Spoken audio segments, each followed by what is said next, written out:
peygamberleri bağrında taşıyan, sahabelere beşiklik eden, maneviyat şehri, 5. Harem-i Şerifli tüm Diyarbakırlı hemşerilerimin Kurban Bayramı'nı tebrik ediyorum.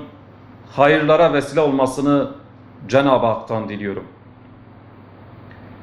Malumunuz olduğu üzere koronavirüs, depremler, Siyonistlerin Mescid-i Aksa'yı işgal etmesi ve özellikle Mısır zindanında bulunan kardeşlerimiz ve onların idam kararları, emperyalistlerin liderlerinin değerlerimize sözlü ve fiili olarak saldırıları derken bu hüzünler içerisinde Kurban Bayramı'na ulaşmamız bizim için üzüntü olsa da tekrardan sevindiricidir.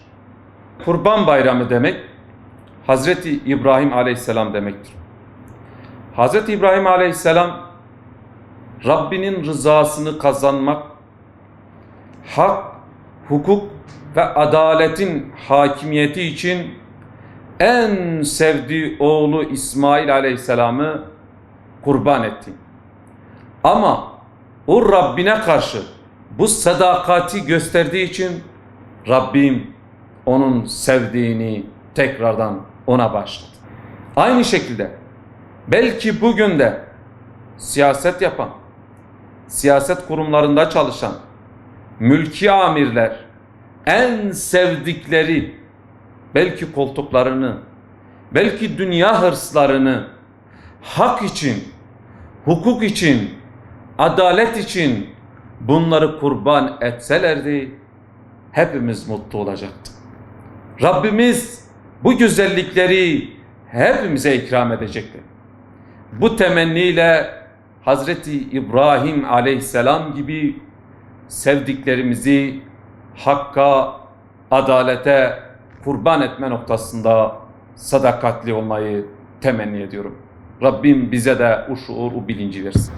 Bu koronavirüs sürecinden sonra 4. Kurban Bayramı'na girmiş bulunmaktayız. Bundan önceki 3 bayramda da biz akraba ziyaretini yapamadık. Eş, dost, komşu, uzak, yakın akrabamıza gidemedik. Ama elhamdülillah bu bayramda ziyaretlerimizi gerçekleştirebiliyoruz.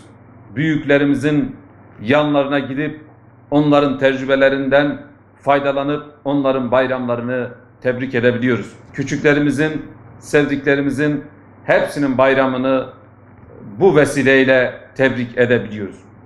Bu imkanı bize tanıyan Yüce Rabbimize hamdolsun. İnşallah Rabbim tez zamanda bizi bu salgından kurtarır ve sağlığa kavuşturur. Kurban Bayramı'nda kurbanlar kesilir. Yakınlaşmalara vesile olan kurban etleri belki fakir fukaraya dağıtılır.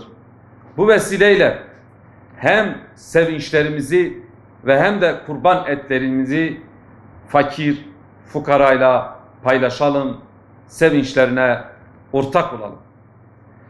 Tekrardan bayramımızın hayırlara vesile olmasını Cenab-ı Allah'tan diliyorum.